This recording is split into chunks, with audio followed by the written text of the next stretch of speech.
Good afternoon, everybody. Welcome to another live at the waterhole on this lovely Friday afternoon or morning, depending where you are from, in association, obviously, with Wild Earth and Africa. My name is Billy, and I will be with you for the next couple of hours as we visit a variety of different locations across southern and eastern Africa. Of course, we are very lucky to have cameras in South Africa, in Namibia, Zimbabwe, and also up in Kenya. But we've started out the day in Tembe Elephant Park, and what a good day it is. We have a herd of elephants, with some of whom are frolicking in the water, which is always an absolute delight. But remember, of course, this is live and interactive. We love to hear your questions and comments. So please do send in anything that you would like to know more about, or anything you notice on the screen, or any questions you might have for me about anything to do with nature in general. And I would be more than delighted to discuss it with you live. But yeah, what a nice way to start. Hey? Always good time with elephants. Of course, we are seeing a lot of elephants on the cameras at the moment, very much in the middle of winter here. No, up in the low felt, uh, about 40, not 40, not about 35 degrees at the moment, despite being winter. Definitely a test too, having played a little bit of paddle this morning, running around in 35 degrees seemed like a good idea at the time. I'm not so sure now, however, but it's a good excuse to work up a bit of a sweat. And if I had access to a nice big waterhole like this, I think that is exactly where I would also be right now. Lovely to see these two young bulls, I'm assuming, having a little bit of a push and a shove, and just enjoying the elixir there, and being overlooked by a couple of inyalas and what looks like a woolly neck stork.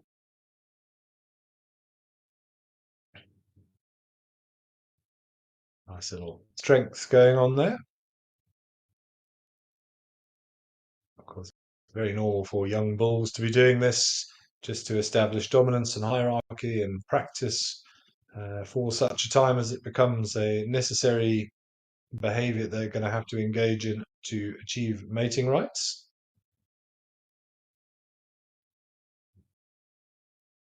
I would say this is nothing more than just a little bit of good social fun at the moment.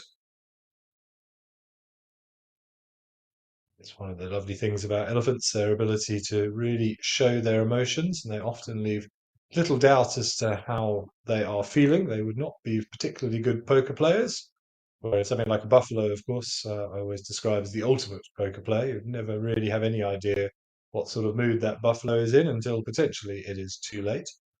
But it's so lovely because of their social interactions with each other. You can really get an idea of how these elephants are feeling. That's one of the writers decided that complete submergence is a good idea.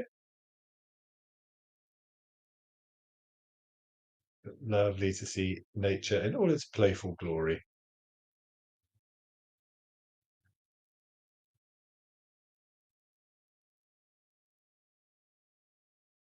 Jive Bunny, greetings to you as well from my homeland of the UK. Of course, I spent a couple of months there earlier this year. Lovely to catch up with friends and family.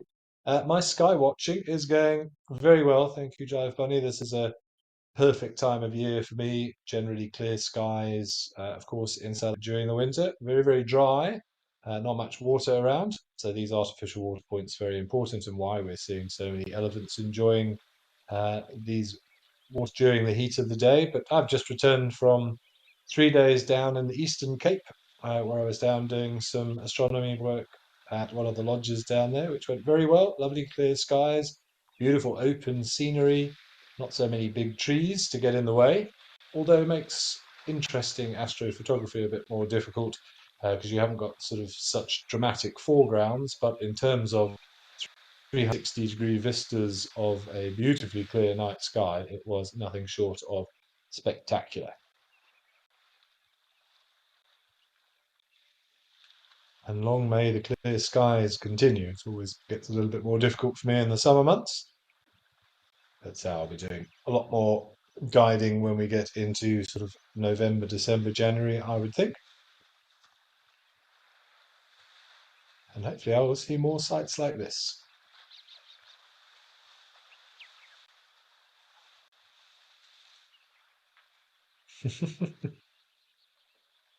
A playful nudge, I think we'll call that.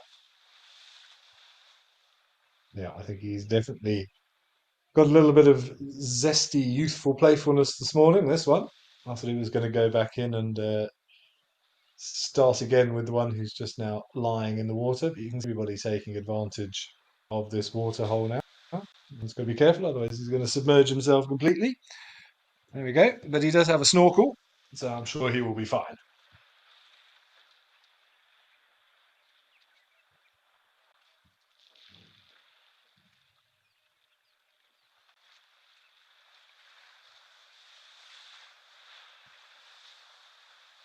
So awesome to see. I don't often see, or I don't as often I would like in person see elephants like this having a proper swim. It makes you wonder why they don't do it more often. Must be such a relief for them, not just for the heat, but all the dust as well. Although, of course, elephants do love covering themselves in dust to help with parasites and with a little bit of extra sunblock. I'm sure we'll see some of these having a nice dust bath now they've got nice wet skin and just coating themselves in that dust to aid as a sort of a little protective layer. Some lovely colours there. I often notice that with elephants, they almost sort of shimmer a bit like sort of mother and pearl or mother of pearl or that oil in water once they get wet.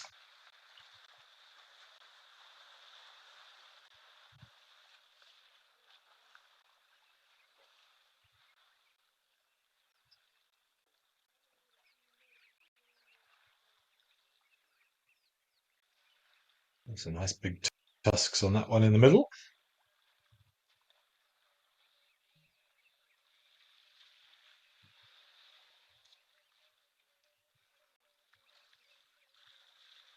I love the way they often sort of come out of the water with their head held high, sort of a cross monster and a kraken rising from the depths. He's just left a little saddle on the top of his back that hasn't quite got wet yet.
It is normally the I wonder if that one in the middle is going to go and join in shortly. The adults normally show a little bit more restraint.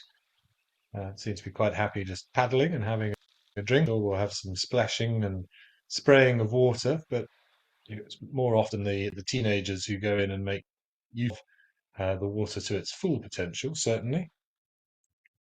Joanne Mello, good afternoon. Yeah, as I said, I'm also very envious of these. If I had a pool where I was staying, I think today, well, I say today would be a good time to use it, but it'll still be cold. The ambient temperature is not as warm as it could be. There's not much, excuse me, not much humidity this time of year, so the water doesn't warm up quite as quickly as we would hope, but certainly in the summer, a pool, even unheated, is very, very nice and refreshing to get into. Might be a little chilly this time of year, but of course we're also used to them being a little bit warmer. We suffer a bit with the cold when you get more climatized with the low felt. Having just got to the Eastern Cape, it's nice and warm during the daytime, but at night time it was down to pretty much single figure wrapped up in a couple of jumpers, a fleece, a big thick jacket, beanie, buff, some gloves, the works, but well worth it. So cold conditions are the best for viewing the sky with and dry conditions as well. Very little humidity to interfere with the light coming through the atmosphere from the stars. But yeah, I think I probably felt it more than some there, having been a little bit more used to the warmer low felt temperatures. But I was pre-warned, and it could have been worse. Apparently, last week, first thing in the morning, it was in the minus figures still down in the Eastern Cape. It wasn't quite that cold, thankfully.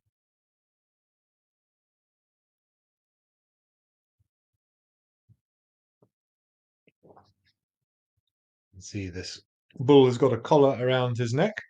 Now, I don't know too much about the specific research that is being done here in Tembe Elephant Park, but that will be transmitting data. Someone, it will just give the researchers a good idea of the home ranges of those elephants, where they go and when they go there, and that, of course, is very, very important from an ecological uh, standpoint of the reserve to understand elephant movements and try and understand their behavior a little bit better, and could also lead on to give you some very useful information about the utilization of vegetation, the geology of the area, which areas are more suitable for elephants, where do they prefer at different times of the year. Of course, we have a lot of these parks and reserves now, and there's a big push to better understand the animals so that we can provide better conditions for them that suit their requirements.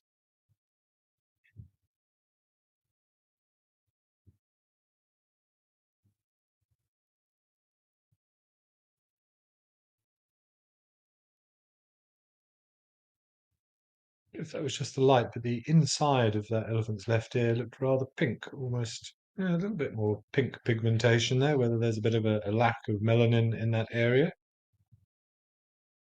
I would say it shouldn't be a problem. The whole point of those big elephants is it creates that nice shady color, and that's where you'll often see them spraying an awful lot of water so that when they fan those ears and it cools it down, that skin also remains cool and damp for longer, and this all helps to thermoregulate that big animal.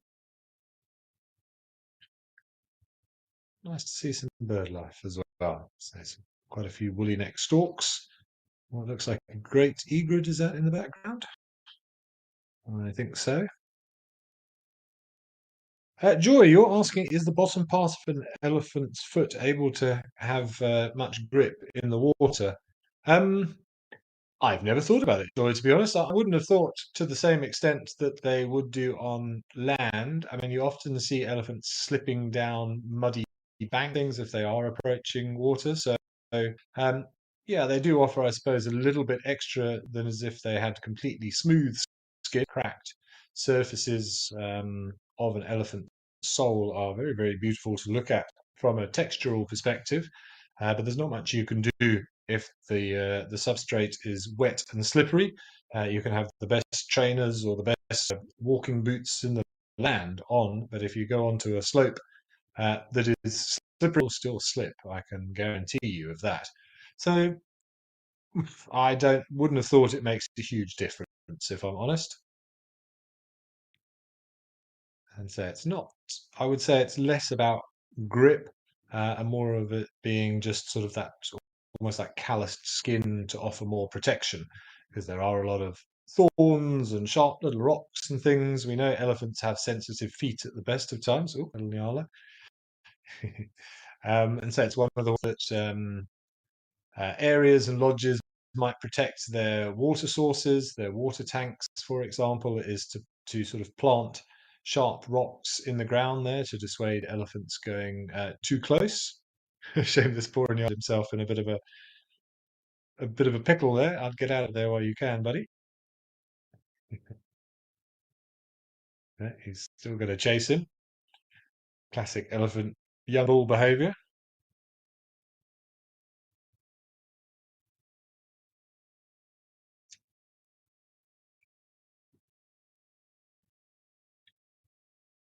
Yeah, so Joy, it'll probably be better than having completely smooth feet, but I don't think it's going to make an enormous amount of difference.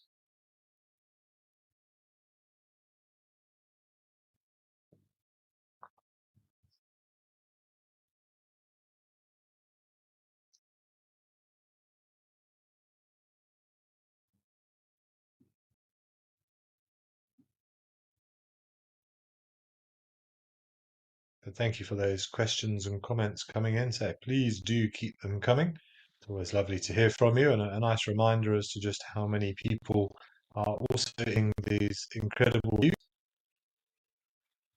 Quite an honour to be a part of sharing these wonderful nature moments, these wildlife experiences with so many different people from all over the globe.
One very happy elephant.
Makes you wonder why the youngsters obviously enjoy this so much, and you see them sort of thrashing around, just like kids might jump around in a puddle. But I don't think I've ever seen an elephant playing with anything in the water. I mean, we've got at Juma we have Dewey, of course, who's well known for playing with sticks. That surprised me the first time that I saw it, but I have seen it once or twice since then. But I don't think, possibly once, I can remember an elephant sort of playing with a stick in the water. But such as their enjoyment of playing with things and fiddling with things out on land, I'm surprised they don't find something to play around with, particularly these youngsters. But what a great image that is. So just the head of this elephant breaching the surface, really enjoying life and blowing bubbles.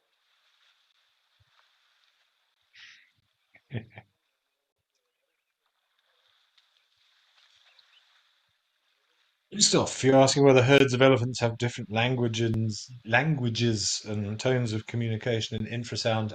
Yes, Christoph, I certainly do think that. So, for just in case anyone's not really aware of what infrasound is, that would be very low frequency noises that are below the capacity of human hearing in terms of the hertz, the frequency that those rumbles are sent out. Um, there's lots and lots of communication going on in between herds that we're privy to, unless you have the right equipment to pick up microphones.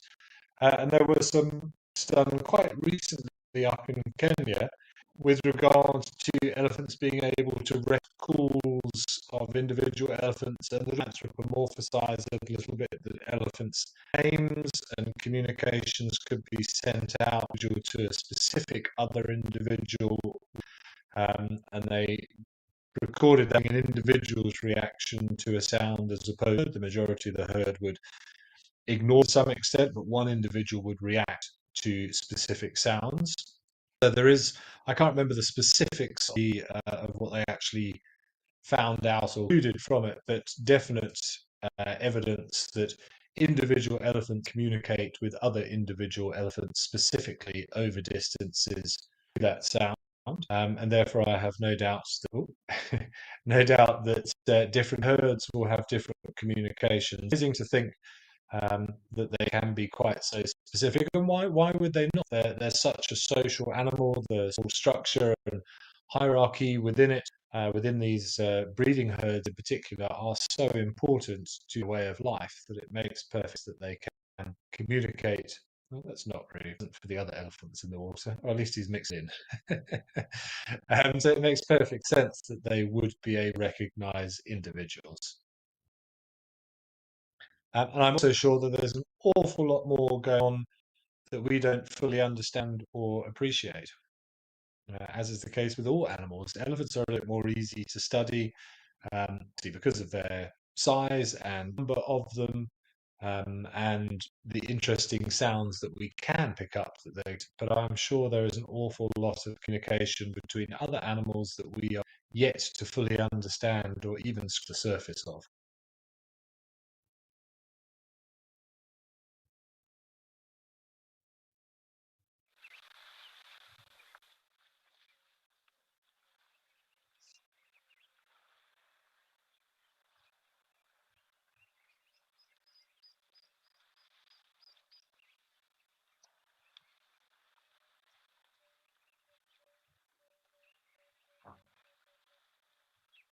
Everybody quite happy to expend a little bit of energy whilst in the proximity of water so they can cool off. So pushing and shoving going on, but really, really special to see. We're just having a little discussion now on the left.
I was considering a drink, but just very much aware of the blundering beasts close by to them.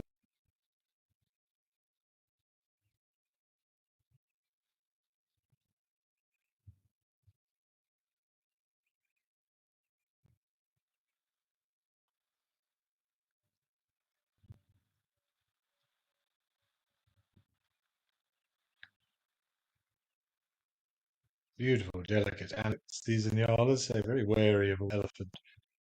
But at least this is a big enough waterhole that they can find a foot of space.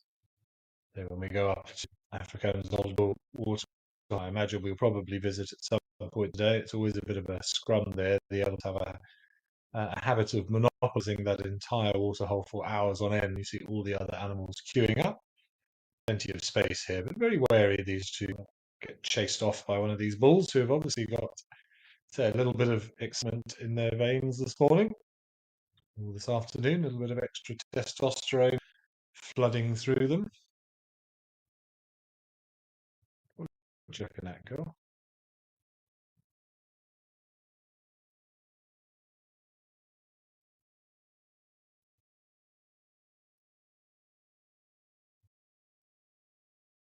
Okay, I think we are going to shred the way from east all the way across to west. We're going to go up to midway to Tao's camera.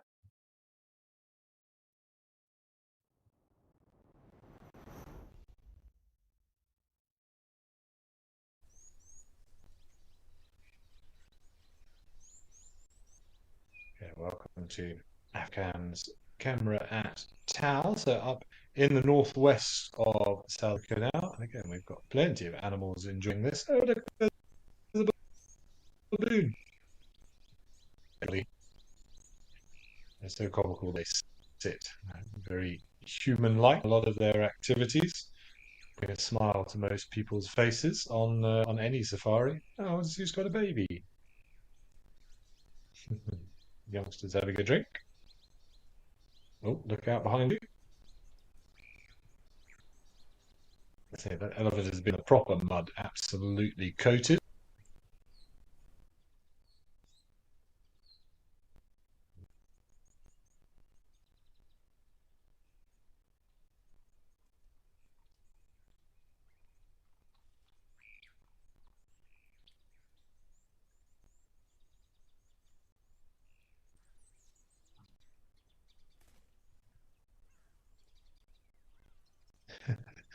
What are you eating, Mum?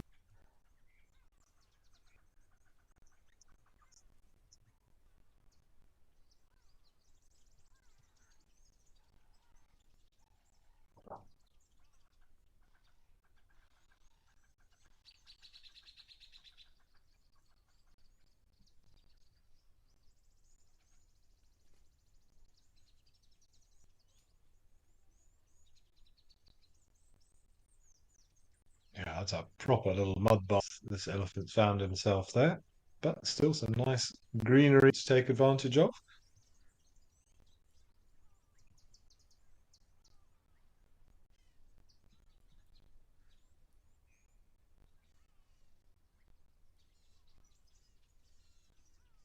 See a lot of birds fiddling around in the mud. I see a moorhen, something small, possibly a plover. A lot of things that are just going to be probing around in that mud for little arthropods that will have been exposed. The water's dried up a little bit. Still plenty of food living in that.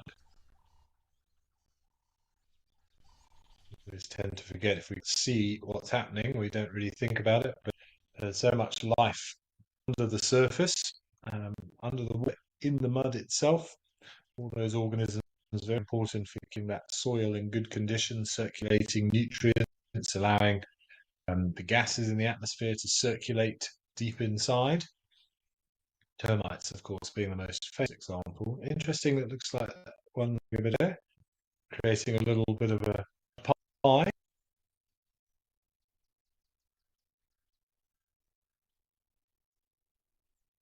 The blacksmith lapwing in the background, probed in the mud.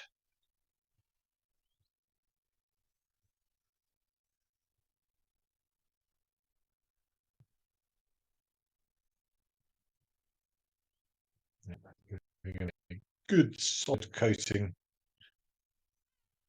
great against that harsh African sunshine in winter because of the lack of humidity. I will actually always feel I burn more in the winter than the summer. It feels hotter. The temperature actually is because it's such a dry. You can always feel your skin cooking. So not cover yourself in mud. It worked for Arnold Schwarzenegger in The Predator to keep that body safe and retain some of that infrared heat, or reflect some of the heat, I should say. I'd certainly be letting this elephant into my house until he's had a good shower down. Just drowned baboons. Yeah, it's a shame we don't see more baboons and monkeys at these cameras, or I haven't seen that many over the years. They come and they go fairly quick. They are so entertaining.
Yeah, sorry if we encountered a few audio issues back then. Hopefully, we've got that resolved. But that was lovely to watch that elephant having a drink. I'm surprised he didn't react more to those Egyptian geese that were chasing each other. You often expect those young males to give them a little bit of a chase, but I think he's thoroughly enjoying life. There's one at the back having a bit of a scratch, filing his toenails on that rubbing post, doing the Captain Morgan pose.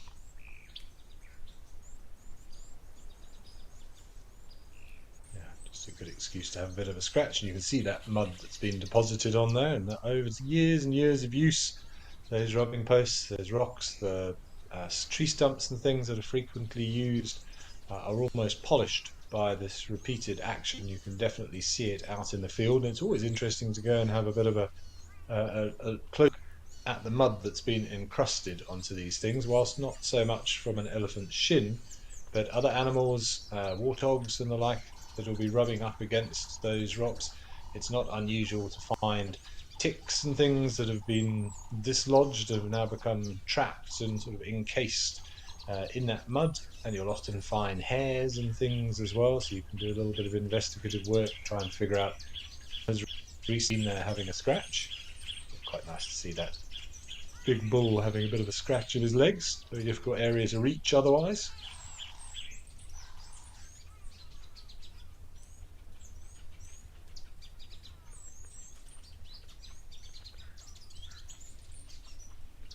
I'd say elephants do get ticks, but they'll normally go for that thinner, softer skin, sort of in and around the groin and the armpits as well, the top of the front legs. And so you'll often see an elephant sort of straddling a fallen tree or maybe a nice spiky looking bush and having a good scratch of his underside.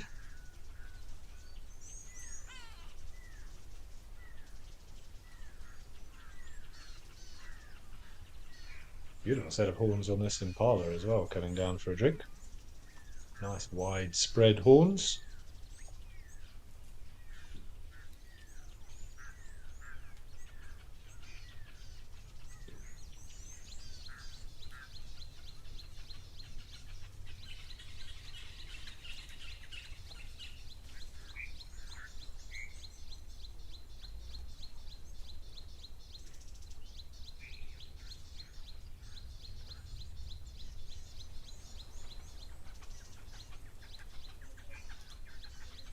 Catfern, you are absolutely correct. They are having a spa day, these elephants. So perfect time to do it during the heat of the day. Head to where you know you've got water for a nice little shower, a mud pack, and a bit of a nail file. Yeah, who knows what else we're going to see. But a pretty good way to spend the heat of the day.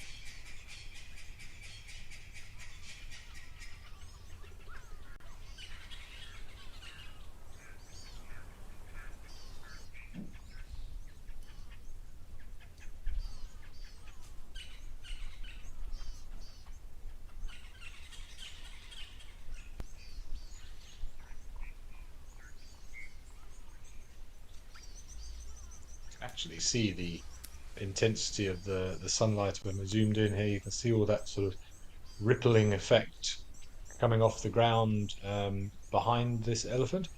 What you are seeing there is that's the infrared radiation reflecting back off the ground, giving it that sort of shimmery mirage effect.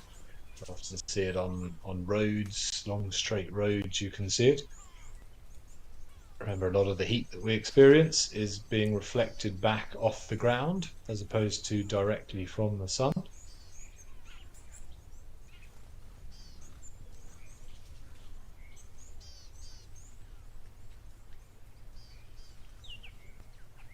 Being distracted by something off to the right there.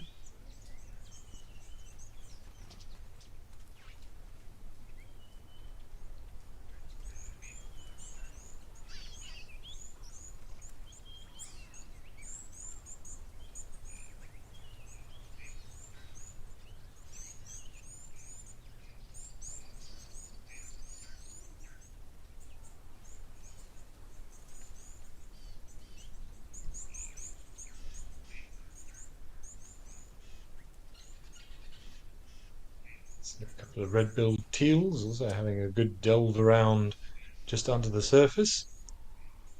It must be amazing if you were a teal looking back at this thing drinking on the shore. Just imagine how big it must look to them. I mean, to us, elephants are pretty massive, but if you were a duck coming face to face with that, it'd be like us coming face to face with a full-blooded dinosaur. Amazing experience. I wonder if their brains can process that. Of course, birds are not known for their big brains. Sorry for you, birds. But it is true, most of their head, of course, is taken up by eye. Which, yeah, must be quite an imposing sight, but I'm sure they've seen it all before.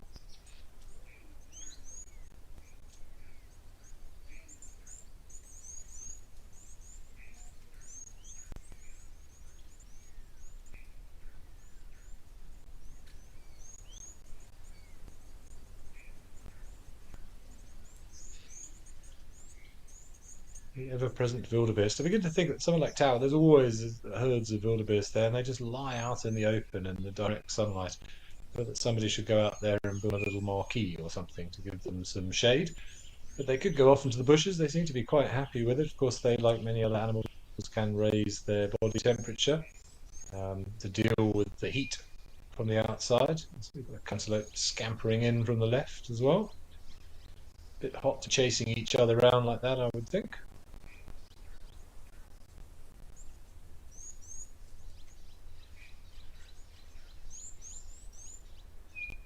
If this one's going to go and have a bit of a rub on that rock in front of him. He's obviously got some itchy back legs and front legs.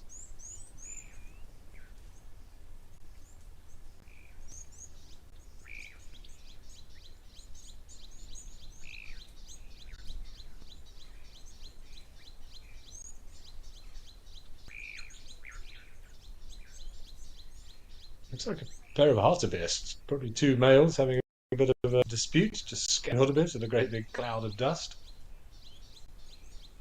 And that stump is a place as any to have a bit of a leg scratch. Yeah, a couple of reds. Yo.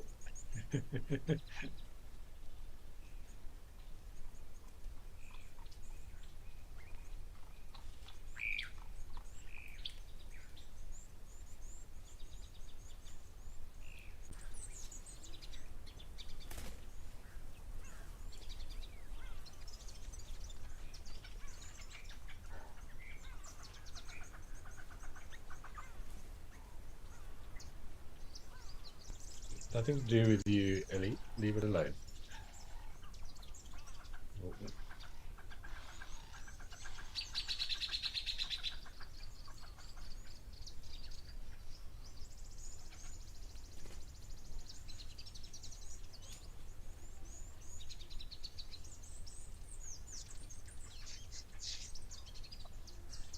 So red hartebeest is not something we see up here in the Lowveld, more on the western side of the country.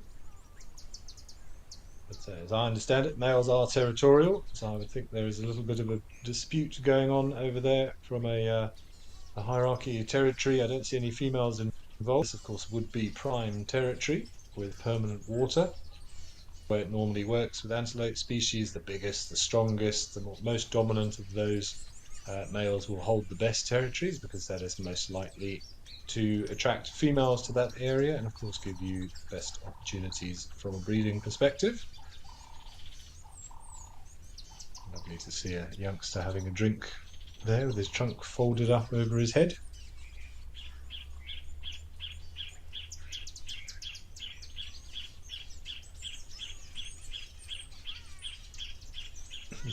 Bulls going to maybe take out some of the excitement he just got from those hartebeests on this poor little one. I'm sure Mum will not allow it though. Liz, as you said, oof, he's not happy.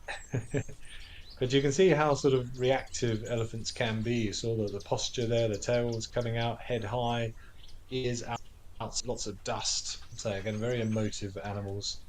Always a good idea, most of the time, what they're thinking.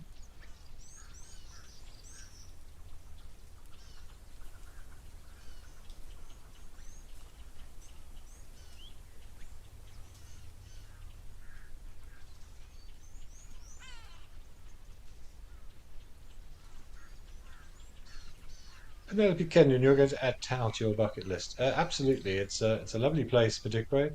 Very, very big area. I forget exactly how many thousands of hectares it is, but there are lots of lodges to choose from. But Tau is lovely. I've been there a couple of times, and that waterhole in front of the lodge is always very, very active.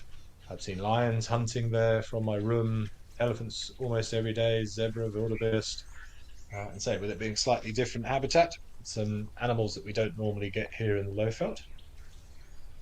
Most definitely worth a visit. And lots of bird life as well, and a few crocs hanging out in that waterhole as well.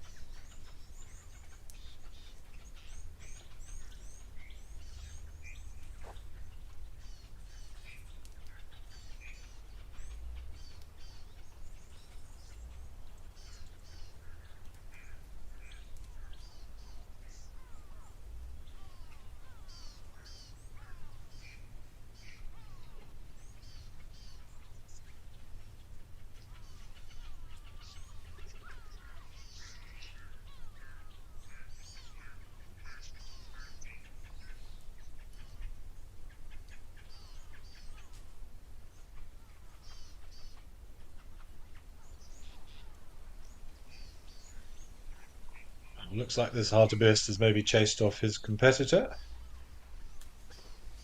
Definitely time to rehydrate after all that activity.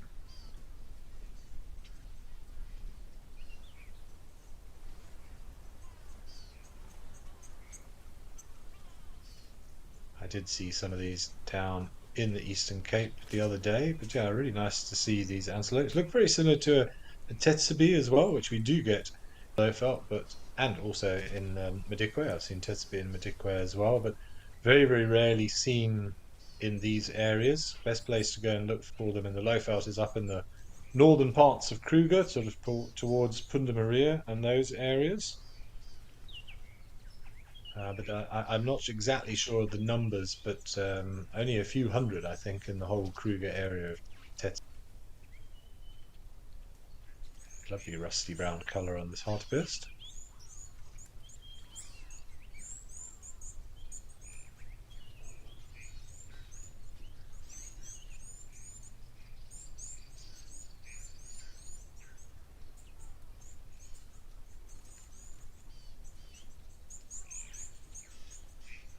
Nolan, no, wildebeest don't have an obvious rutting season like impalas, assuming that's what you mean. Obviously, with the impalas, we've just come out of the rut a couple of months ago, and all the males are establishing those seasonal territories just for a few months of the year.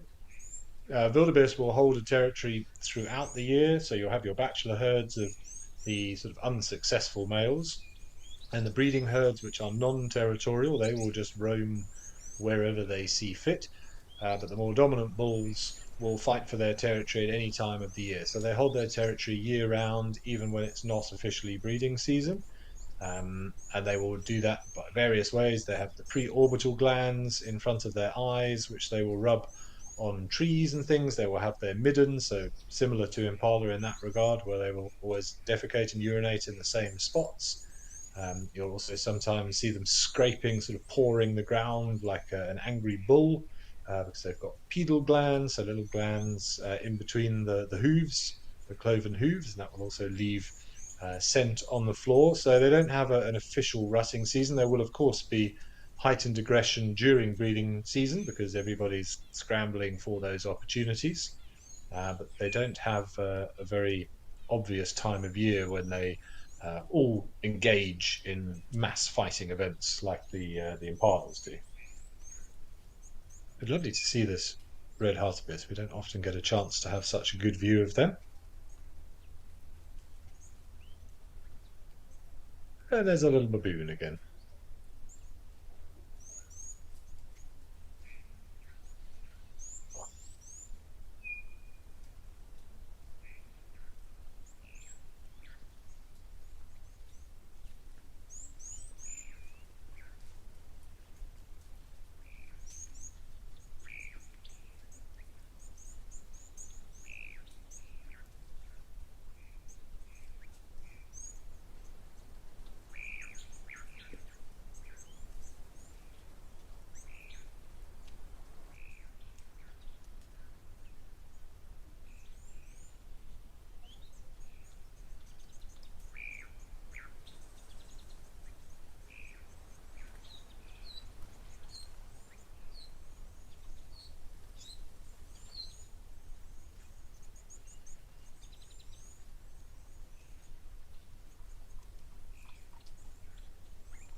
It's so comical.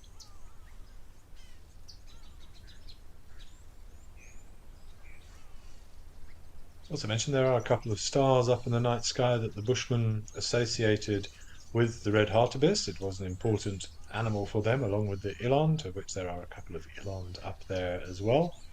So, due to its red colour, you've got Aldebaran and Betelgeuse, the stars in Taurus and Orion, respectively, because of those red colours. A red giant and a red supergiant were both known as red hartebeests, a male and a female. It's always strange to me there's no elephants to my knowledge up in the sky. Some suggestions of the glare of Pegasus, instead of representing the winged horse Pegasus, there are suggestions that maybe that was seen as an elephant by some African cultures. But surprising considering its obviousness and the reverence of an elephant that there aren't more references in the night sky. There is a wildebeest star. Speaker in Virgo is known as the wildebeest star because its heliacal rising when it rose in conjunction with the sun in the early morning. Likes to coincide with wildebeest calving season. So they're known to, in fact, in Zulu as the wildebeest star. To the Bushmen, that star was known as the pig star, probably because of the warthogs giving birth around that time of year. What I don't need to say anything here. Thank you, Elephant, for amusing us so.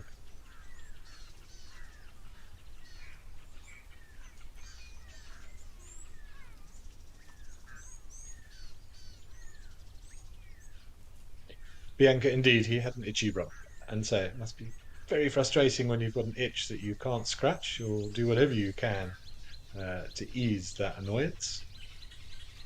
But yeah, very, very funny to watch.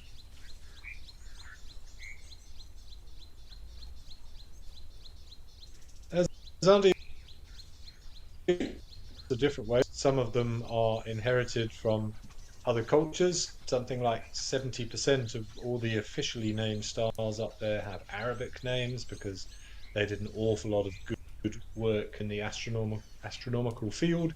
So things like Betelgeuse is a good example, and Aldebaran in Taurus.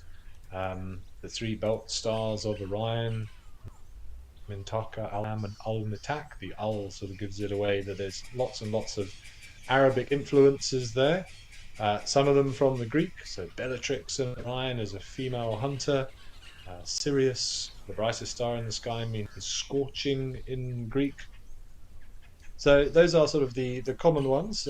Otherwise, the stars that aren't really well known, most of them do have designations at least. They use what's called the Bayer designation, and it's a little bit like genus and species in an animal.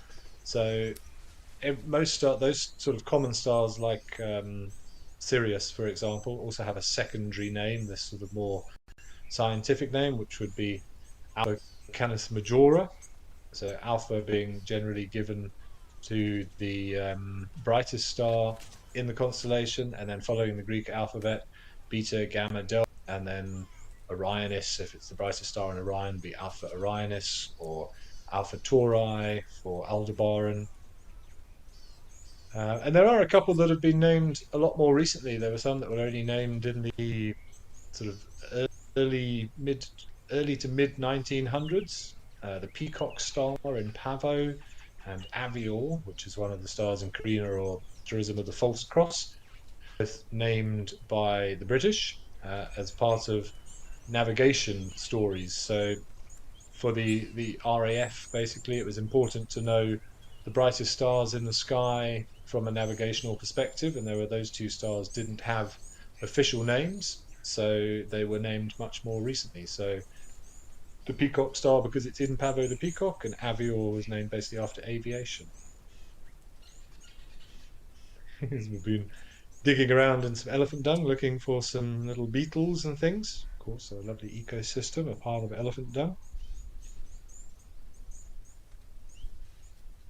Nolan, yes, though that rather interesting coloration on a baboon's backside is supposed to look like that. Don't worry, that's not an affliction that she's got there, particularly in the females that are ready to mate.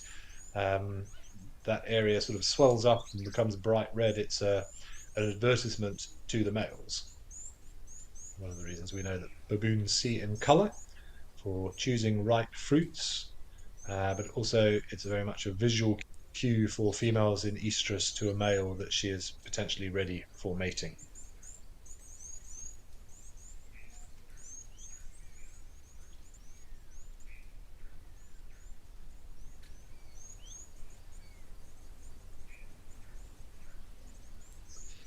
Mindy Tillipau, do I think antelope neck size correlates to the size and weight of their horns? I would think to some extent it does, because if you're carrying around an excessive amount of weight, it's important that you've got the musculature to do so, and constantly raising up your head is going to almost act like doing sort of curls or going to the gym. But you also find that in certain antelope, kudu is a very good example during the season when they're also potentially looking for females. The neck will often swell up as again as a visual sign of dominance and of testosterone.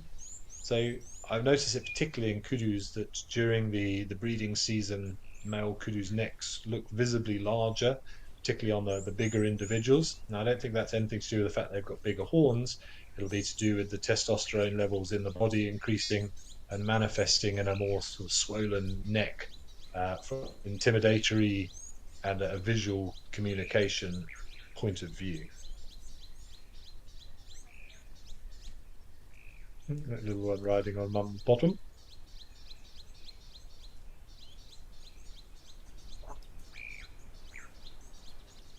Bundu, I'm glad you're enjoying the night sky references. So there's a particular interest of mine, and it's very interesting to see how many connections from a cultural perspective there are to the ancient way of life. And many of the stars and areas of sky are associated with the availability of resources at given times because it was so important to people. Don't forget, the movement of the sky was like a clock back in the days before we had the words that we have now for time, everything about time, whether we're talking about the names of seasons, days, hours, weeks, months, years. The origin of all of that language comes from people watching the stars, understanding the stars, and noting the prevalence of certain resources or certain weather conditions that that reflected what was visible in the night sky at that time of year. So we have a great affinity to the night sky. It's one of the reasons I think so many of us enjoy just looking up at a night sky. There's something in our DNA that connects us to it because we've been doing it since there were people on this planet. And it's a shame that we are potentially losing it now because of light pollution and a lack of knowledge. A lot of the stories are oral tradition that haven't been written down and are getting lost in our history, which is a real shame. But yeah, some really interesting history that we've got there. No baboons up in the sky that I'm aware of, though. He's having a good root around for some roots and also some little insects, I'm sure.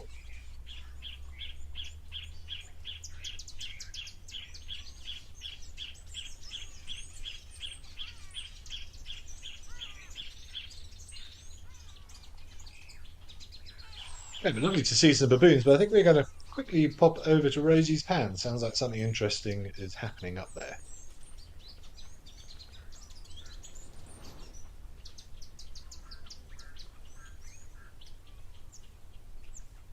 Wow, look at that. Ground hornbill with a giant African land snail. That is not something you see every day, particularly this time of year. Wow, that's very, very cool.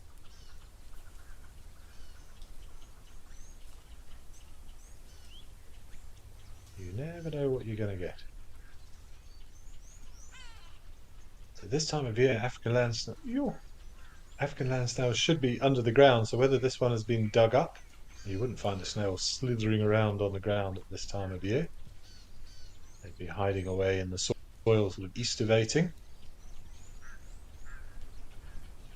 Plenty of good food in there. So he's trying to get inside it. Of course, that bill is incredibly strong. I mean, it can shatter a tortoise's shell.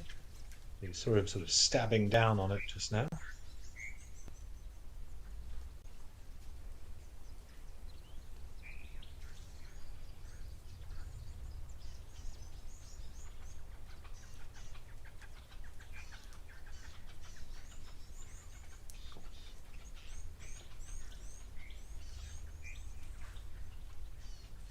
Well, this is something I've never seen. I've seen ground hornbills taking chameleons and things, but never seen one attacking a land snail.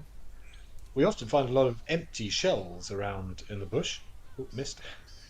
Uh, but if this one's going through such effort, I can only assume that it's been dug up somehow. I don't know whether he would have dug it up, he or she. Let me take a better look. I think it's a he. But that's amazing to see.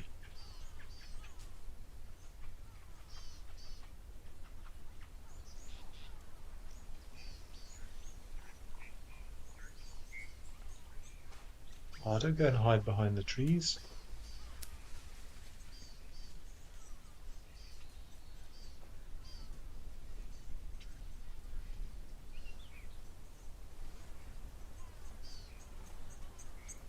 Oh, what a shame he's disappearing behind all of that foliage. That's an amazing sighting. I'm just trying to think how he would have got his hands on that land snail. Possibly dug up by something else and was just left exposed. Never heard of a hornbill being able to sort of identify the presence of a snail underneath the surface and then actively digging it up.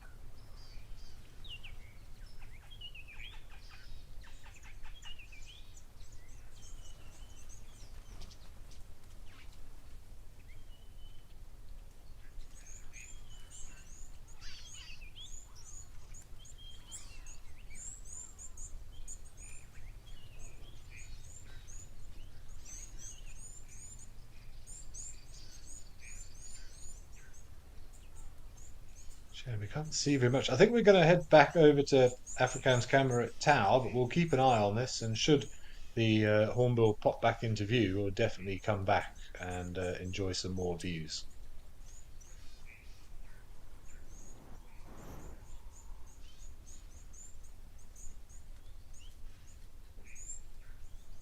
Well, that was pretty amazing. You never know what you're going to get. But we can spend a bit more time up here at Tau. Those baboons looked as if they were having a little bit of fun. Still eddies hanging around, lots of bird life.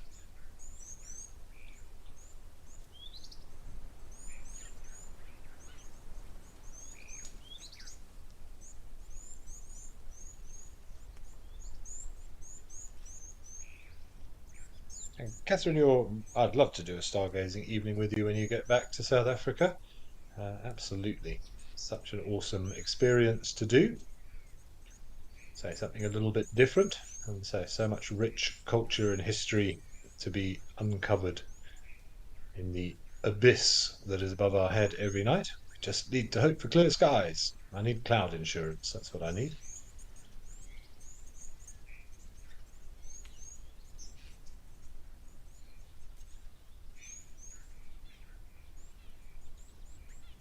Little three-banded plover in the foreground. See these baboons ripping up this vegetation and feeding on the roots.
Interesting. It's as if she's just sort of cleaning off some of the mud off those roots, but you can see them.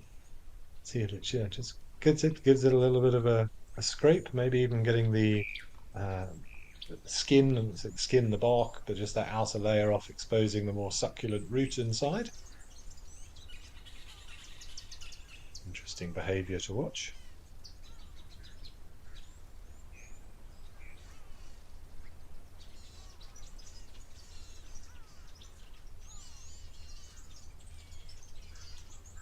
Mendy Tilbow, yeah, I think the tail is more there, as you said, for balance. Um, Particularly, obviously, up in the trees. It's also a sign of visual communication. You'll see an angry baboon, the tail will be behaving a little bit differently, just like they do in cats. So it's all part of body language as well. But yes, I don't really just there to cover the sensitive area, as you nicely put it there. It's very much primary use, I would think, is, yeah. Hudson, yeah, I believe that you can see now we've got some nice closer up views. They're digging up the roots there. Remember, this time of year, a lot of vegetation is storing its energy in the roots to keep it away from the harsh sunlight. So there's moisture in there, there's minerals and nutrients to be had. So yeah, quite normal this time of year to see baboons pulling out sort of plants around the water and benefiting from it. You often see it with things like water lilies, seen them pulling out great big clumps of water lilies and feasting on the roots. Precisely what it is that they're digging up here, I couldn't tell you, I'm afraid, but you can see they're enjoying the roots. The root structure here is holding lots of good stuff. There's not much in the way of fruits and berries and things for them to eat this time of year, so they're making a plan.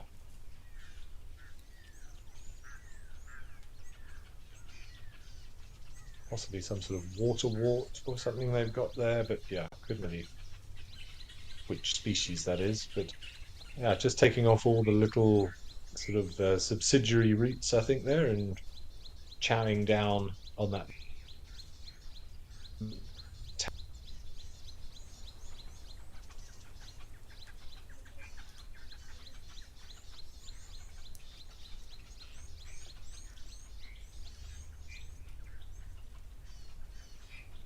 Oh, Caden, that old classic. Can monkeys get drunk off marula fruits?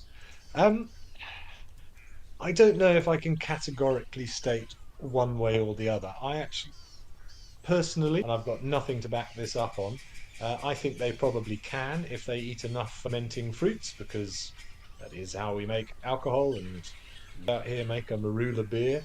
So elephants, no. There's no way an elephant can get drunk off fermenting marula fruits. Uh, they're just their body size is just too big, and there's no way they could eat enough of them, and they don't stay in the body long enough for it to really take an effect. But I don't see why that a much smaller animal like a monkey or a baboon, if it eats enough of them, might get a little bit of a, let's say, a bit of a buzz off it. Oh. So yeah, I think, say, with no scientific knowledge to back it up whatsoever, that yes, it would be possible for, I think maybe drunk is the wrong word, but for a slight change of behavior if too much fermenting marula fruit is consumed during the summer months.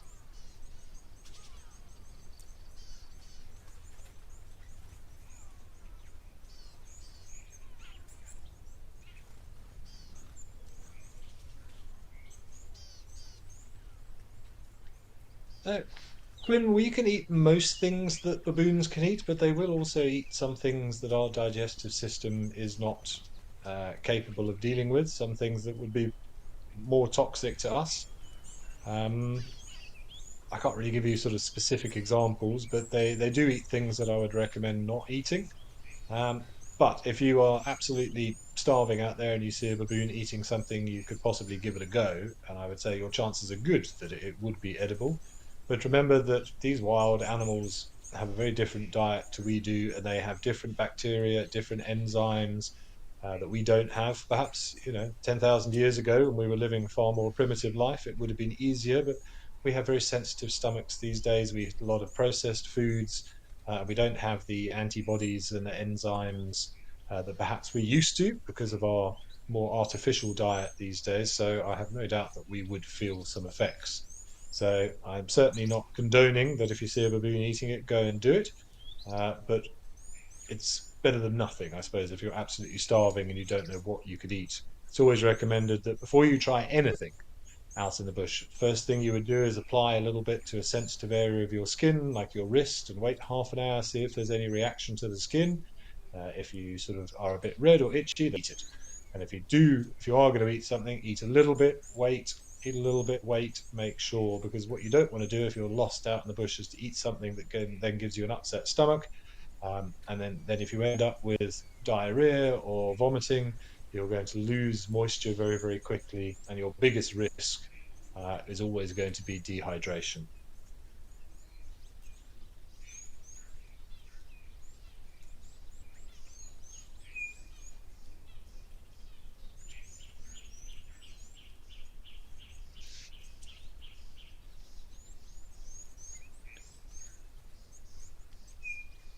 Came up with some lovely little baboons. I think we're going to head up to Naledi now.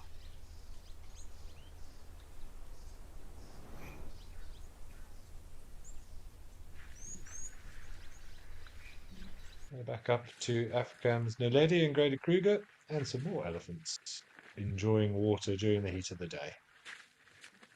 See the ones drinking out of the fresh water supply on the right, the ones on the left having more of a bit of a play and a mud bath.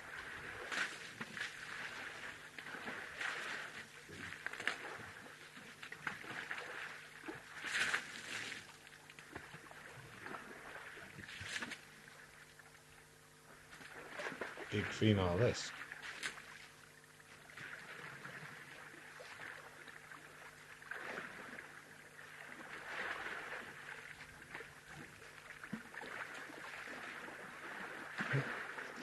More elephants rolling around in the water.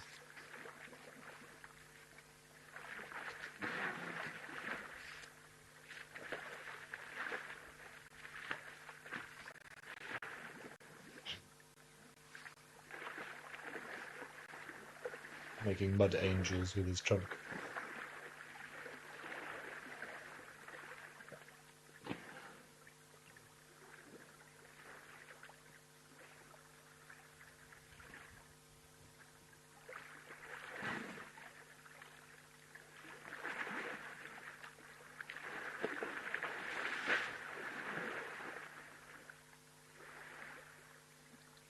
Elijah, I'm glad you're enjoying these elephants. We have been blessed with lots of pool partying elephants and spas, as somebody pointed out earlier. Wonderful to see these youngsters enjoying life.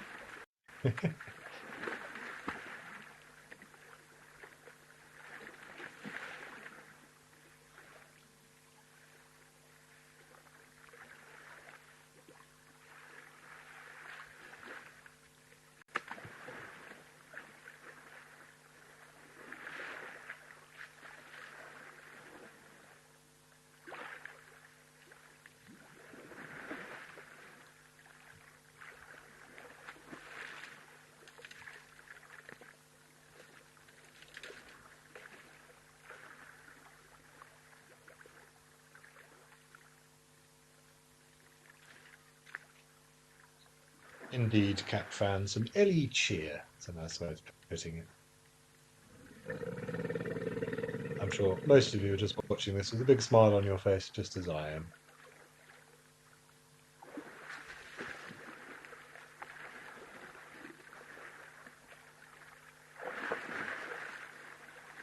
Plop.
side note, I have just thought of an astronomical link to elephants. There is a patch of dust and gas in something called the Rosette Nebula, which is known as the Elephant's Trunk Nebula. It's kind of a piece of a much larger molecular gas cloud, and it is this sort of black shape that does look rather akin to an elephant's trunk. So there you go. I've thought of some astronomical link, the Elephant's Trunk Nebula, but you need a very powerful telescope in order to get to that sort of magnification, and you would never see it with the naked eye, even looking through a scope. You'd need to take long exposure specialist astrophotography, but there is an elephant trunk nebula.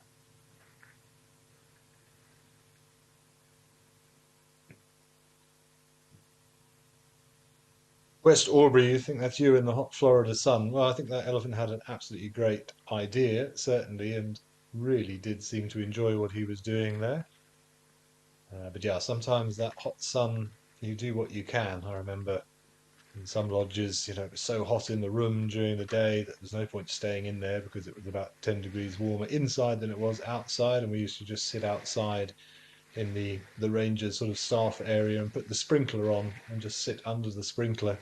Anything you can do to cool off in those conditions. I actually even once ran a cold bath and had a little nap in a cold bath because that was the only way to deal with the oppressive heat.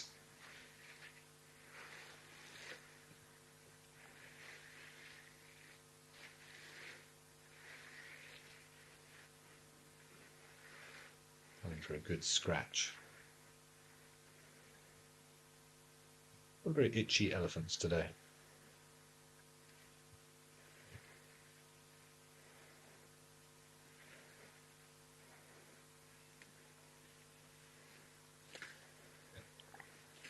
It's surprisingly soothing, a mud bath, though. I remember Tess and I did a mud bath on Safari Live at Juma last year or the year before.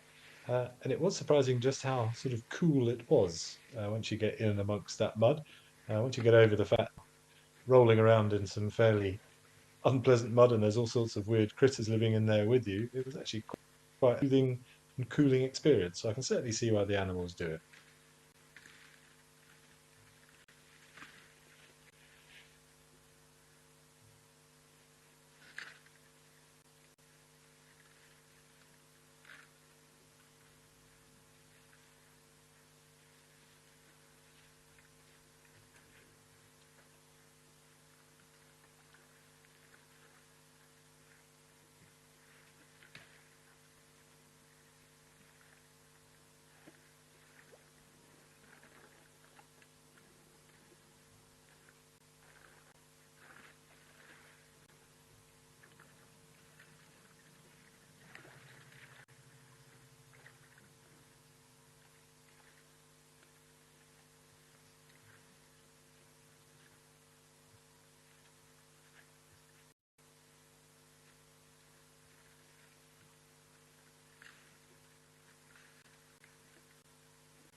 Well, that was very nice. As this elephant disappears, we're going to head down to Founder's Lodge in the Eastern Cape.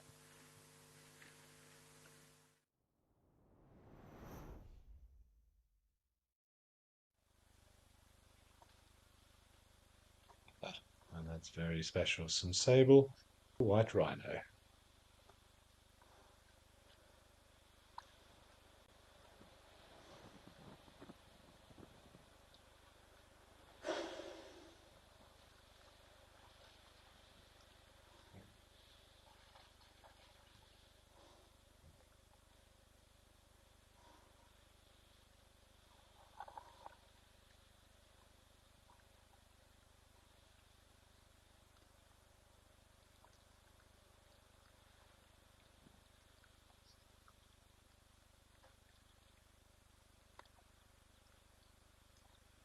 The sable peering over the edge there.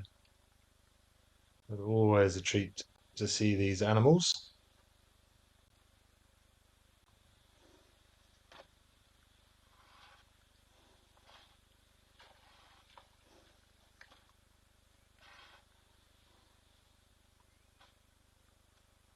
too comfortable with those sable, I think. Just going to go and check them out. You can see the way that tail is turned up. That's normally a sign of a little bit of distress in rhinos. But often if you see them running away from you, if they get a fright, you'll see that tail will be upturned.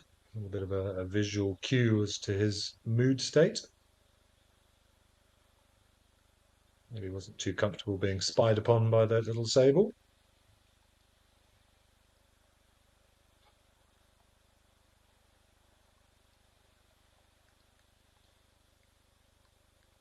Oh, brief but very special. Hopefully he comes back.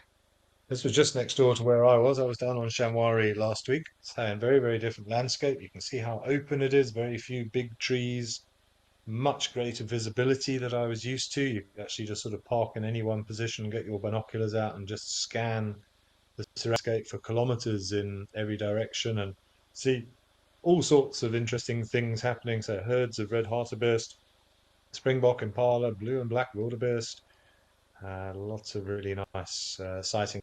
I saw, say, cheetahs or elephants or lion. Really lovely trip that I had down there.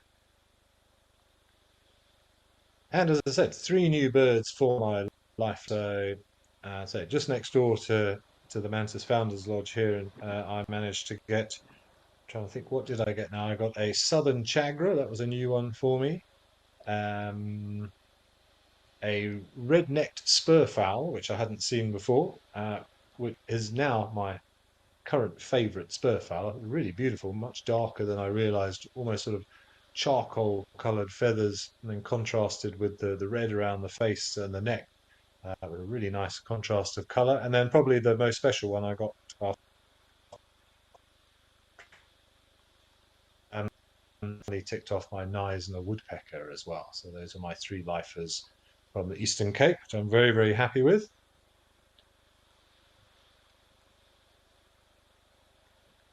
Wind is blowing, that's for sure.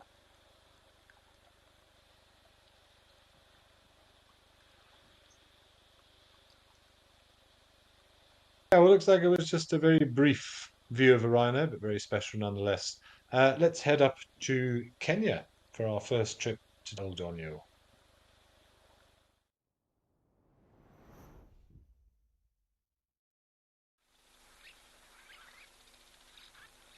Oh, a beautiful zebra. Very pale looking zebra. A lot whiter than normal, particularly around the face, I would think. Not quite such obvious black striping on this one.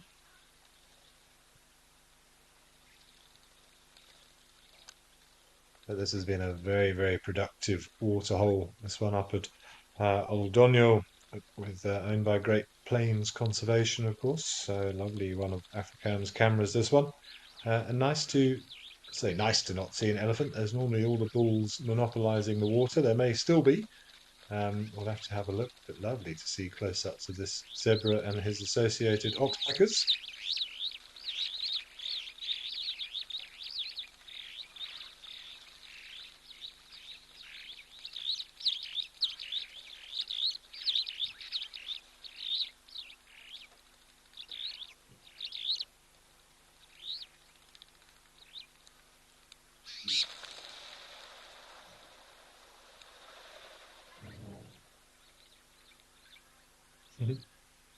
Hello.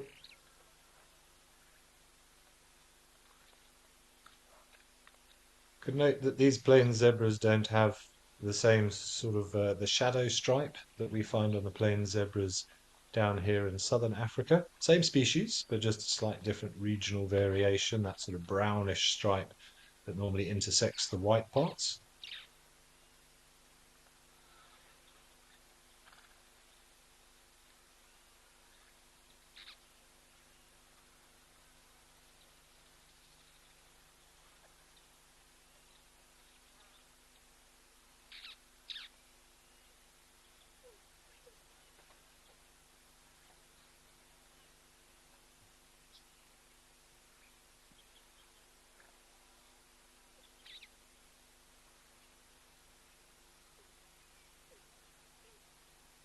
Oh, and a pig yawn from that zebra on the left.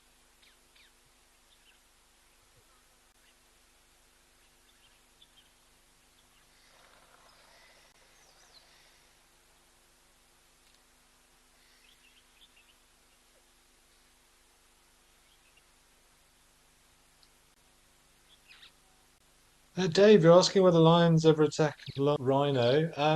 I don't know of lions attacking full-grown rhino. I certainly do know of coalitions of males taking on and successfully taking out younger rhino if they are separated from their mother. I remember back in my early days of guiding, it didn't happen on the reserve that I was, it happened close by, but the four of the famous Mapocho lions took out about a 2 or 3 year old white rhino calf at one point. Not something that I've ever seen.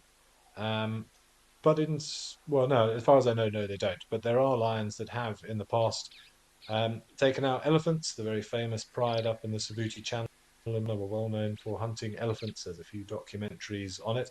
A massive undertaking, but that was a huge super pride of lions, numbering around about 30, if I recall. And again, would potentially take on young elephant bulls that have become separated.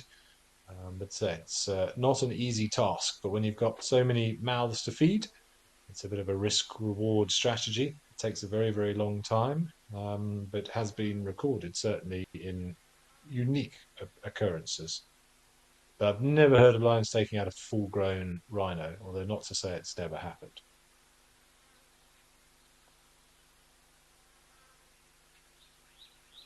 Hippos, yes. So again, theoretically, I don't see why it's not possible, but that's some seriously tough skin to get through, and a formidable opponent.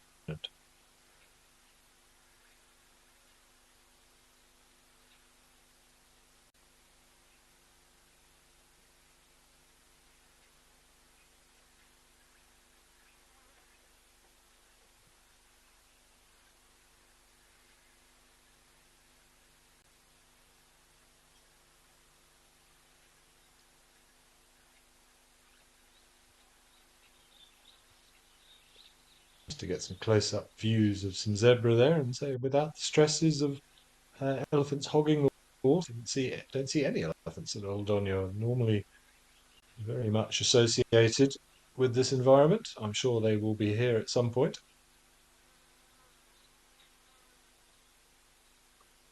Often a big collection of bulls hanging out here.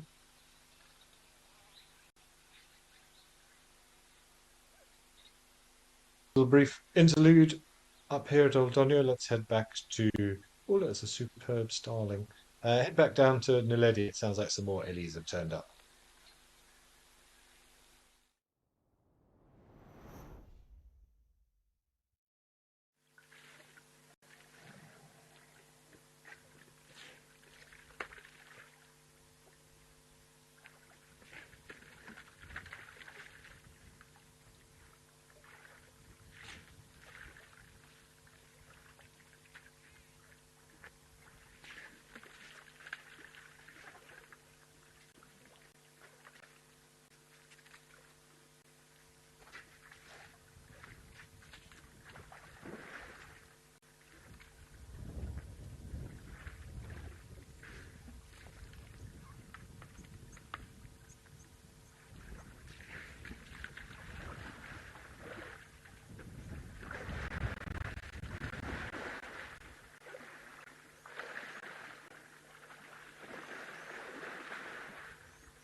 Lots of you commenting on the elephants we've seen today, so enjoying the mud and the water. Susie C saying how entertaining they are. It's definitely been an elephant-dominated day. Is it off this time of year, say around the waterholes?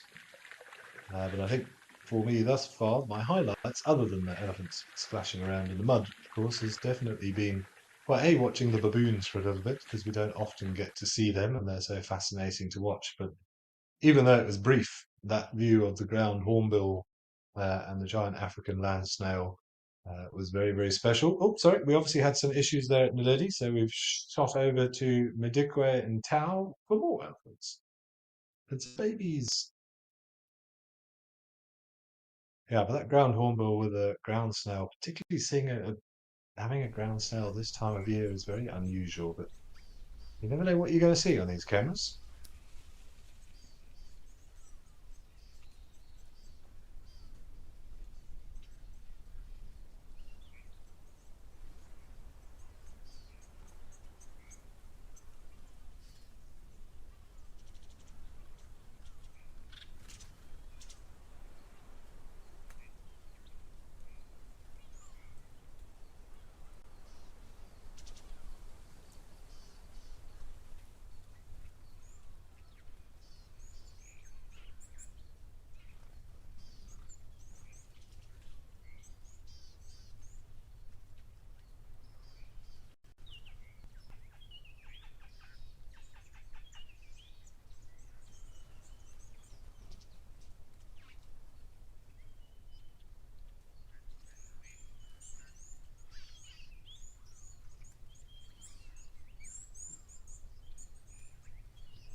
We're going to stick on the elephant vein. We're going to head over to Onguma and have a look at an area there.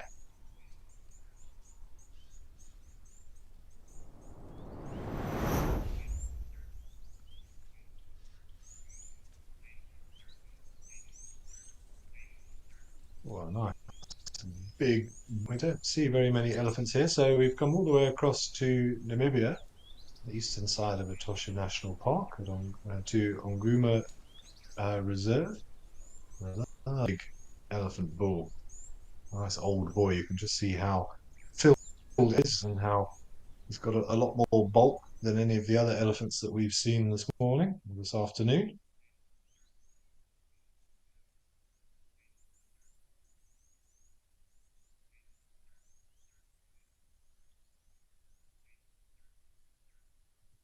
You will often find in these dry, hot areas, body is relatively large because it's a good way of actually keeping cool. It may sound counterintuitive, but the bigger you are, then the greater the ratio between your surface area and your volume, and it actually takes longer to warm the insides up if you have a larger body size.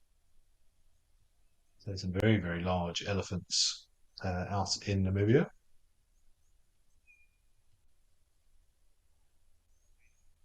But he is very chunky.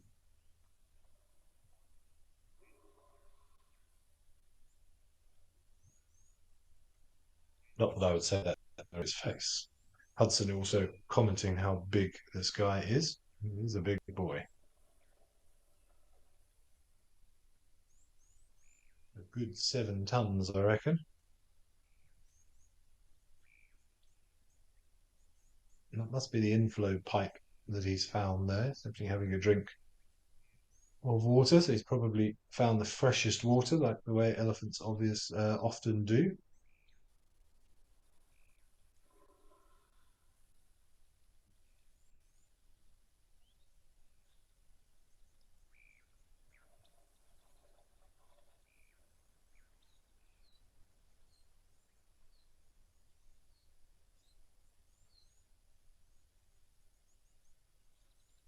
Yeah, you're right. We've had some incredible around all of the water holes today, right the way across. We've given a good cross section of all the different cameras that we have access to. We've been on the far east, the far west, up to East Africa, Madikwe, wildlife everywhere. It's very important we continue to protect these areas so that these animals can live their lives the way they wish to, and we can all enjoy it.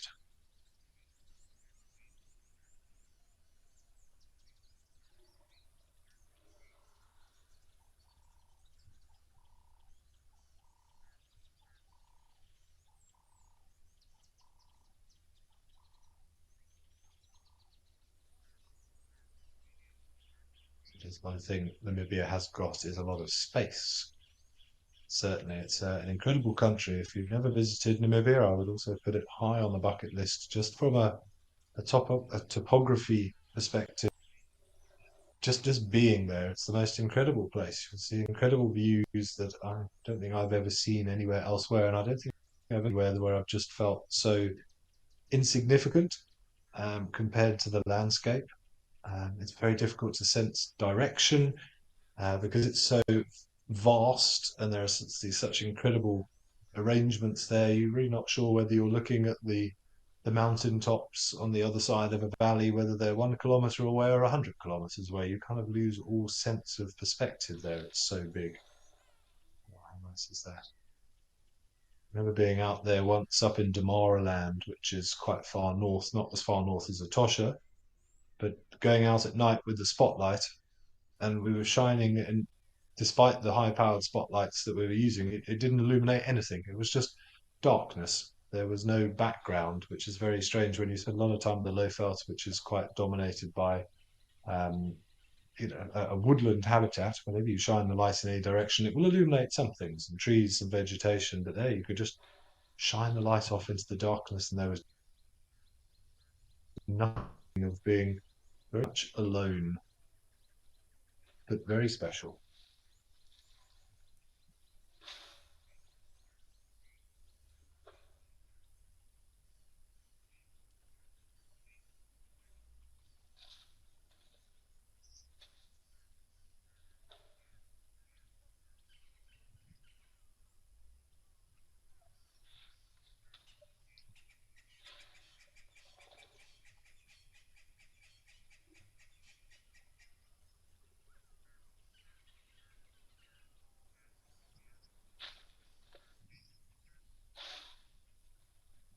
Penelope Kenyon, yeah, you're saying he looks like a stocky male. I would sort of agree with you. He is stocky. It's a bit difficult to get his shoulder height, obviously, just from the camera.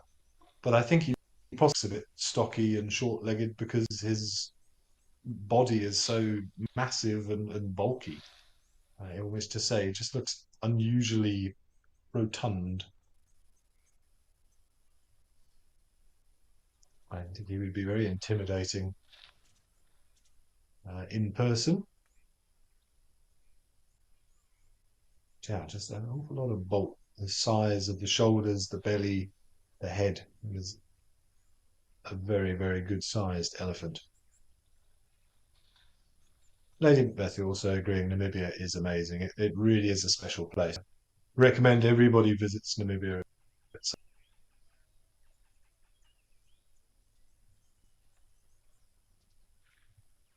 And if you want dark skies, that is the place to go.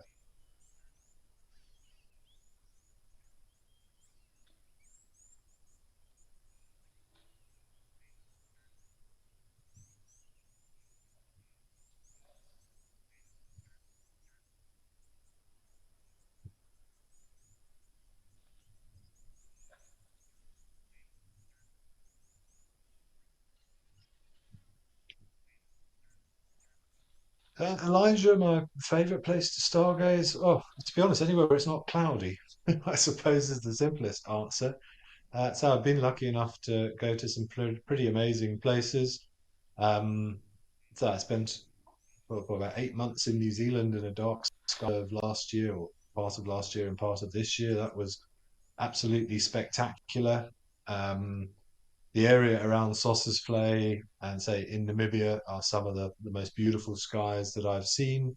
But I think there's something very special about stargazing anywhere in a game with animals. It's always one of the highlights is to be sitting under dark skies, watching the stars, looking at stuff, and in the background hearing the roar of a lion, the whoop of a branch cracking from an elephant or a zebra or whatever it may be, to experience that and know that you're surrounded by nature is also very, very special. So uh, the eastern side of Kruger, the further you get to the Mozambique border, is very, very dark skies there.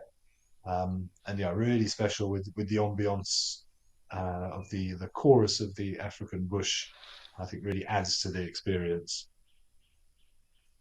There are many places, of course, I've still got to get to, but yeah, deep in the heart of Kruger, or right up in the north of Kruger, is very special. But say slightly more humid conditions, not quite as good in terms of clarity. But the best place I've been, yeah, either the Dark Sky Reserve in South Island, in New Zealand, in the Mackenzie, the Araki Mackenzie Dark Sky Reserve, and down in the Namib Narkluft area, which is also a dark sky reserve in and around Sossusvlei. Very, very special.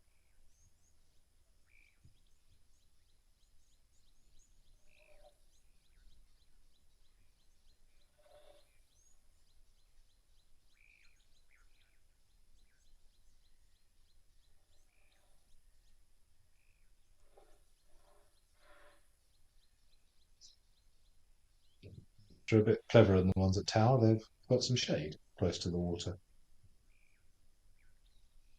I always think this waterhole is sort of the epitome of an oasis. You've got just desolate landscape in the background and this beautiful waterhole, and that tree, we can't quite see it now with uh, the three trunks. I think just makes it a very special place, and this elephant dwarfing all the other animals and the landscape around makes it even better.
Yeah, I think we're going to head back up to Kenya and to African's old Donyo waterhole.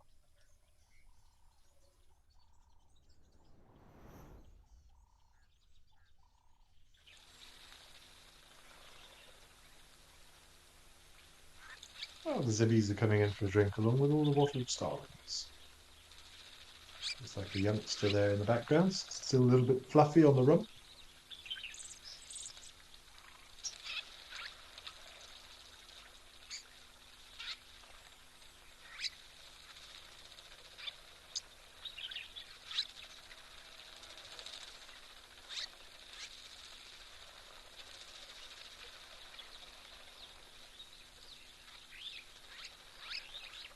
Kid in the one at the back is a little bit more brownish because it's a youngster. It hasn't quite developed the darker colours. You normally find that the youngsters are a bit fluffier and a little bit browner.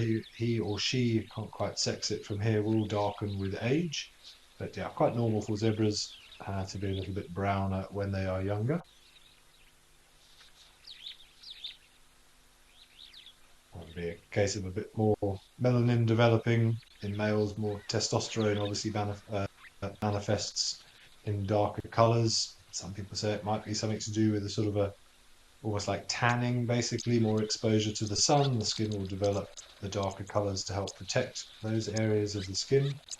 It's all just to do with the development of the pigmentation, the melanin within the skin and the fur.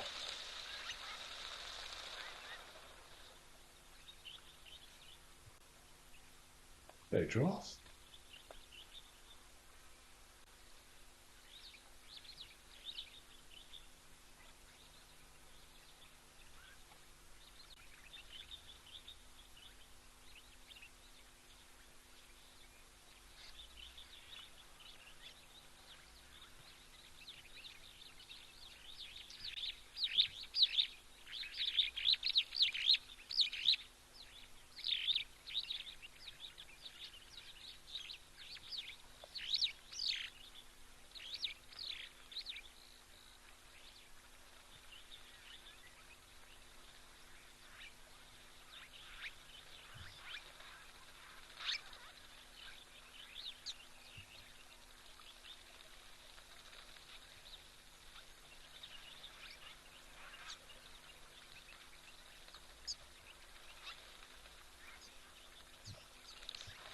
feel strangely happy for these animals today, so they're not having to fight off the elephants from what we've seen.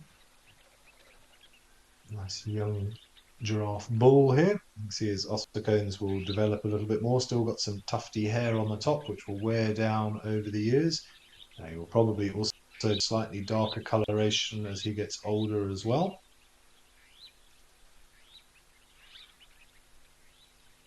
Bianca, yeah, cute ginger zebby. Very, very nice. Ruminate, chewing on the cud.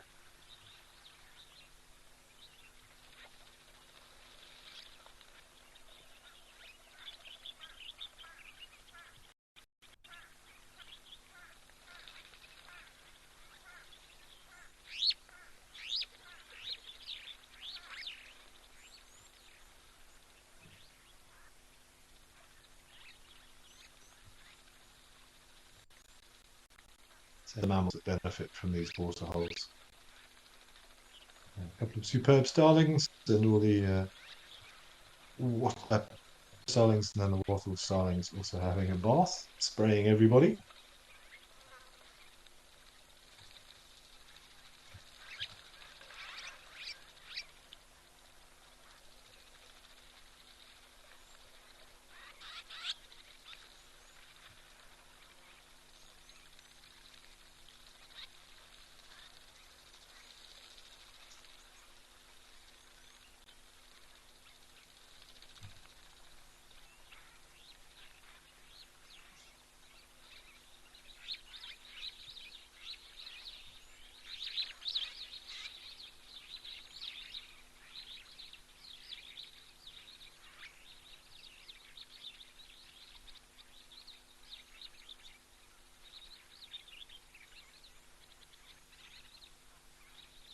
Oh, an emerald spotted wood dove.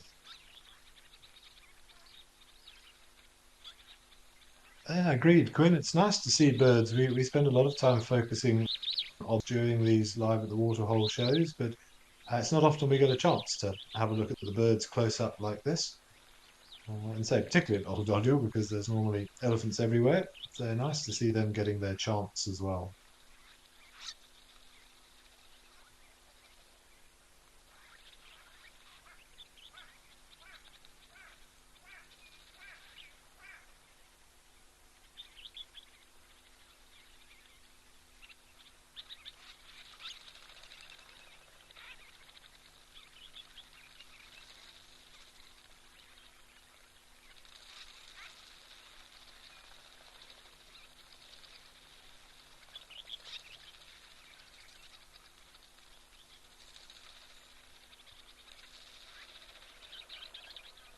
Where the birds have to sort of scoop up the water in their lower mandible, their head up, because they can't put the water up through their beaks. They've got to scoop it up and then help gravity throat. Whereas if you see something like a dove having a drink, they don't do that. Doves have the ability actually to sort of use their beak a little bit more like a straw and can suck the water directly down their throat. The little starlings, all that old elephant dung there, of which I'm sure there is masses around this dam. Perfect little habitats for insects. Plenty of food in there, I would think.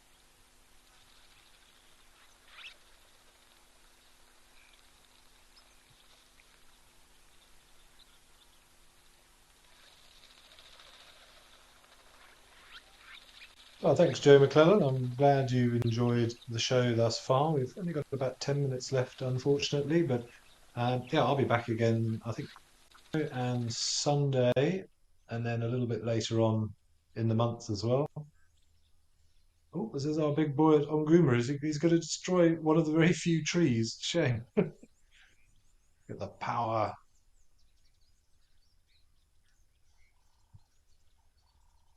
Yeah, we just quickly nip to on Goomer in case we were going to see a bit of.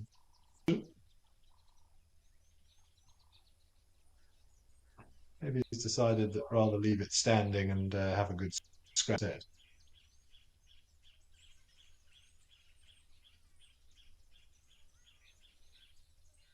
in behind the ears, a good spot. But yeah, I thought that tree was going to be toast. Have you had second thoughts?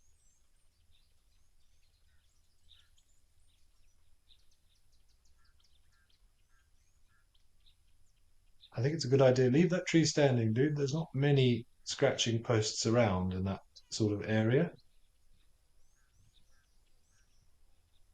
And it's a nice thing to lean up against and have a rest.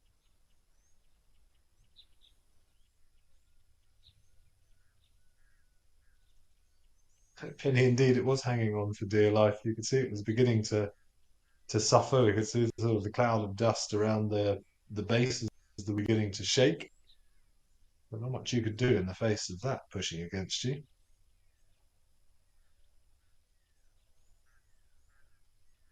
Unless he was just scratching it with a little bit too much excitement.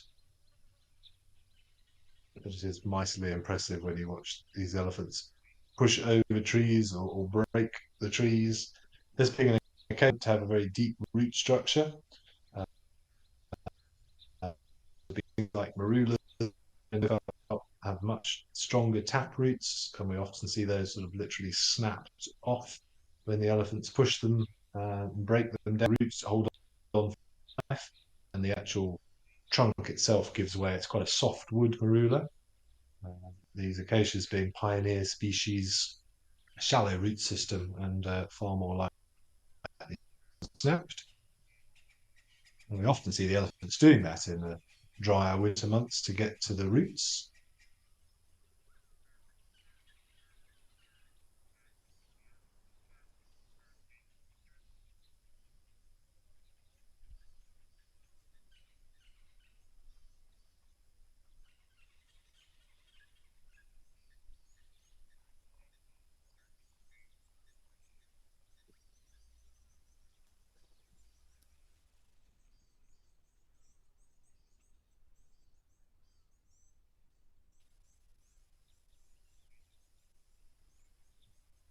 Very glad for now he seems to have thought better of it. Yeah, I rather enjoy the shades that's casting.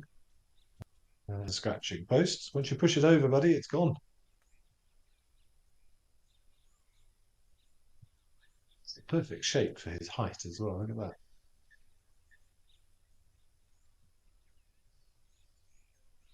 Beans, do elephants need shade? Well, they'll appreciate shade, but they don't need it as much as some other animals. Their skin is so thick; it's a good insulating blanket. But days in the summer, you will see elephants hanging out in the shade of big trees, say marulas, jackalberries, and things like that. So you could argue they don't need it, but they will take the opportunity when it's there.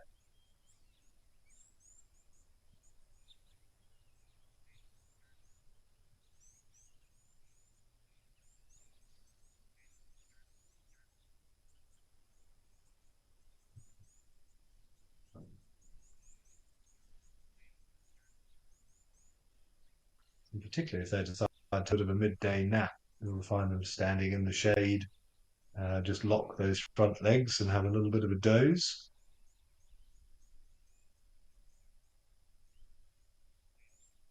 And he's really enjoying this scratch now.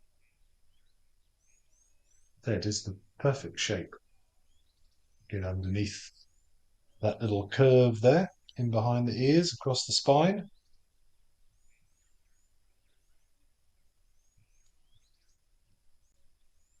Yeah, thanks, Penelope Kenyon. We've had some amazing sightings today. Loads of frolicking elephants, which always makes everybody happy, and some unusual stuff as well. Baboons eating roots, and so as I said before, the highlight in terms of unusual things to see, definitely a ground hornbill taking on that giant African land snail. That's very, very special.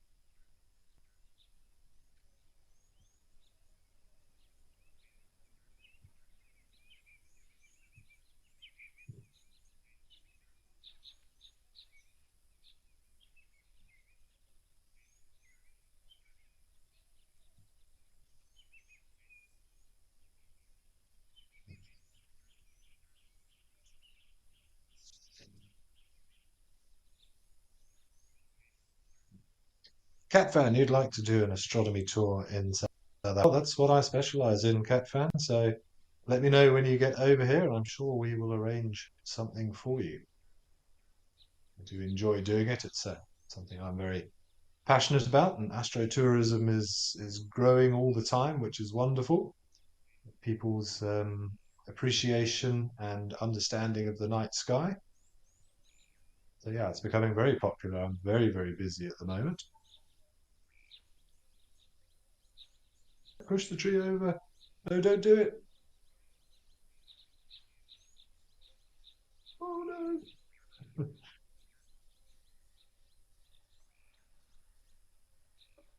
Oh, come on, buddy. You've just proven it's such a lovely scratching post. Oh dear. He's going. Hold on, tree. Oh.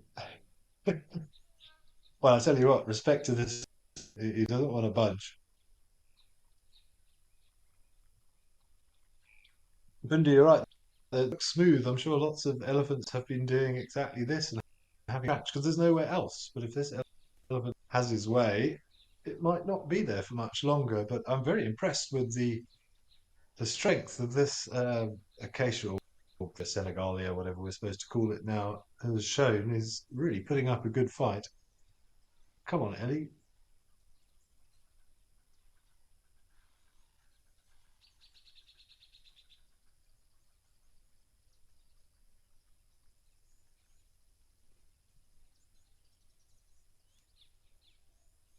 Oh, we've only got 2 minutes left, and I sense we're all going to be left with this sense worry as to what happens to this poor acacia. Hold on, buddy. Oh no. Here come the roots. That was just unnecessary, Mr. Elephant. You better at least feed there for a while now instead of doing that and just wandering off.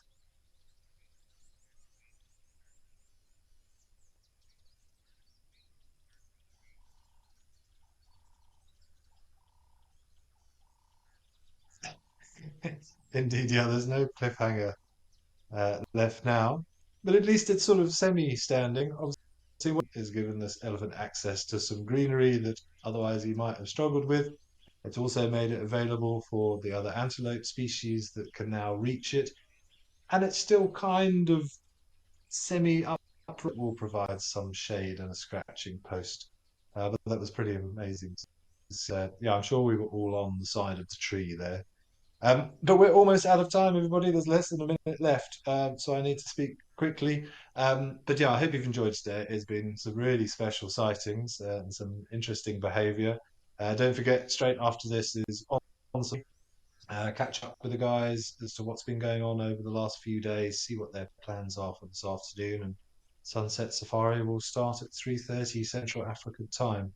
I'll see you back here again at 1 o'clock. But yeah, thanks so much for all the questions and comments. I hope you've enjoyed it as much as I have. And we will do it all again tomorrow afternoon.